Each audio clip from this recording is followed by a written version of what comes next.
This is Dave Palumbo with RxMuscle.com in the Art Asylum with Erik Martinez and Daniel Church. We are here at Strength and Health Gym in Bakersfield, California. We're going to be doing a little shoulder training. Welcome, guys. Hey, thanks, Dave. Let's cut to you first, Erik, because you turned pro at the NPC USA Championships in the welterweight division, preparing now for your first pro show, the Phoenix Europa, at the end of the year. It's got to be pretty exciting to have that IFBB pro card.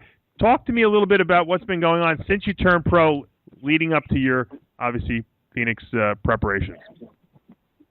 It's definitely been a very exciting experience, tons of emotion, definitely. But as I'm making the transition, I'm really getting closer to the show. Definitely had to lose the deer in the headlights look, if you will, and really just start going back to hard training and things that I do best, because now I'm going up against some of the best bodybuilders.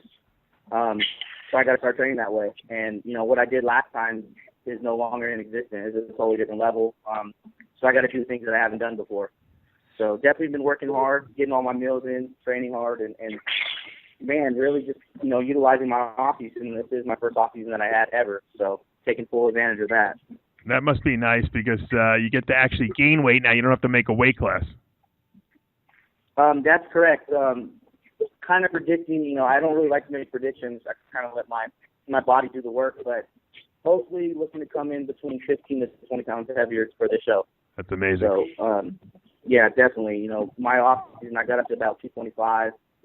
222, bounced around, and I'm still well above 200. I'm about 13 weeks out, and this is the tightest I've been at this weight. So definitely looking to step on stage pretty heavy this year. Now, Daniel, let's go to you because you got the NPC Orange County coming up. You'll be in that light heavyweight class, and you've been working real hard. Obviously, been helping you with the diet a little bit. Talk to me a little bit about what this show means to you, and give us a little background leading up to this event. Well, to me, I'm really putting a lot of importance on this one. I did the cows a few weeks back, and I didn't look good. Even Mark came to me afterwards and said, "That doesn't look like you." He's like, "That's it's a bodybuilding contest, not a muscle emaciating contest." So something went, weird, basically, and then a lot of that was just.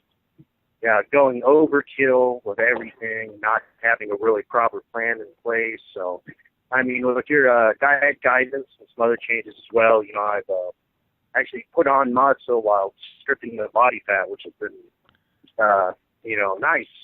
So it's, so I am confident that the most important thing is that I'm going to look better, and that'll be a victory. So the stage will be better, and then I'll just take it from there. So. A lot of people, make the mistake of thinking that more is better. And when you're dieting, you really can't do that because obviously that's a big mistake. Now, Erik, obviously the strategy now going into this show is a lot different than the last one. The last one is make that welterweight class. This one, it's come in as big as possible, but obviously conditioning is still paramount to you because without conditioning, you're nothing. Is it a different mindset now because of the fact you don't have to make that weight, or do you think it was better almost when you had to make the weight because you knew you were guaranteed to be in shape? No, I don't think it was a weight issue. But I definitely will agree. I think I need to come in a lot harder from behind, especially in the glutes and hamstring areas. That's always been a critic of mine, things like that. But I am getting better every show, and a lot of people don't realize that the USA's was my third time competing. So, like I said, this will be my fourth show and a pro show at that. So, definitely making improvements. Like I said, I wasn't a true middleweight last year, but I was really big for welter, so I probably lost a lot of muscle getting down. But now, definitely we want to come in a lot bigger and forward, but conditioning is going to be a must, especially from behind. So that's what we're shooting for. Now, Daniel, you got a good set of delts on you there. I have to imagine it's because you train real hard, and it's not just genetic to a certain degree. What do you feel is the most effective shoulder training exercise for rounding off those delts and giving that capped look to your body? Definitely the side laterals. I just love doing side laterals.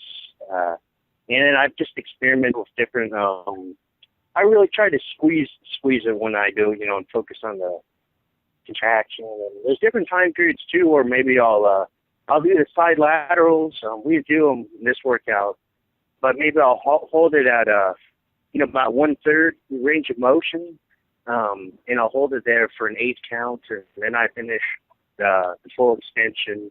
And I'll do maybe 8 reps, 10 reps of that. It's just really fried. And for some reason, it seems like the delts activate the most at that point. I just really enjoy doing those two, I guess.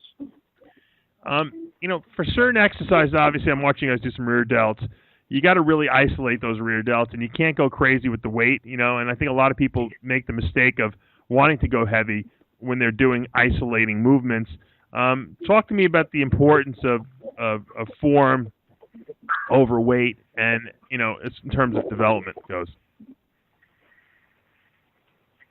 Yeah, for sure. We're doing those. And actually, to be honest, I usually don't even do those, but that's one of Erik's favorites. I've seen it before. I never really get the cable one to try, and it definitely works. I mean, you don't want to do a lot of the weight. It's not going to behoove you, I guess. I mean, that's probably why I think I've heard you say this too, for why people don't develop good backs, just because they don't, concentrate on using the actual muscles. Yeah, I think that's the same. Let me ask you a question, Erik. Getting ready for when you turn pro, because a lot of people don't realize how hard you guys work, to get in great shape. I mean, you were in maybe the best shape in the entire show. How many hours of cardio were you doing? How much how hard was the diet? Talk to us a little bit about that, to give the viewers a little understanding of what you had to sacrifice. Yeah, definitely. Coming, even especially from a wrestling background, I'm used to dieting and cardio and things like that. But going into the USA, we definitely had to bring that conditioning. So, and to get the weight down, actually, to make weight. So I definitely was on a calorie deficit diet, at that point. So we did have to cut out some meals for the size of meals. We were on fairly low carbs as well. And I was doing probably about an hour of cardio, a little more a day. Morning fasted and then post-workout cardio. And realistically, and then heavy training as well. So, you're looking at anywhere 3 to 4 hours a day in the gym, and obviously outside the gym with the food and things like that. But yeah, it gets pretty strenuous at times and stuff, and your mind will start playing tricks on you, and your relationships tend to suffer a little bit. But I guess it's the choice that we chose. Now, let me ask you this, Dan. You developed this clothing line, Manslaughter. I got to ask you where the hell this name came from, because a lot of people might be a little offended by the name. Well, it's not. I wouldn't even say it's like a clothing line. I just made a shirt. Yeah, I like to make it into one. I don't know. Years ago, I had that name. Actually, I was in a little punk rock band in high school, and I thought that'd be a cool sounding nickname. And for whatever reason, I just stuck with it. And I wrote these little articles and made some videos on YouTube, just kind of different funny stuff. I call it alternative fitness. It's kind of like outside of the edge of typical bodybuilding. Maybe try to attract different elements. I like bodybuilding and I love it. But sometimes sometimes we watch the same stale chicken and rice videos over and over. It's hard to get excited about that. And that's kind of why I always enjoy your stuff too, because you're kind of outside the box and, it's an alternative to so, that's all that is. And, so I guess that's where the name come from. Then I found that Ice-T and Body Count just released their latest album. It was called Manslaughter. So oh, really? There's someone else who has a Manslaughter? I didn't know that. Yeah, they came out with Maybe you should call it like Iron Slaughter. This way people won't be offended like that you're a murderer or something like that. You know what I mean?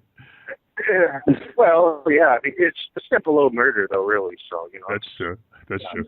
Well, guys, good luck. Obviously, Erik, you got the Europa, and you got a bunch of weeks still of dieting till you get there. Dan, you got the upcoming Orange County. I know you're going to do real well. I've seen you make some terrific progress over the last couple of weeks, and I know you're going to be your best on stage. But for now, we are out of time. I'm Dave Palumbo with Erik Martinez and Daniel Church in the Iron Asylum.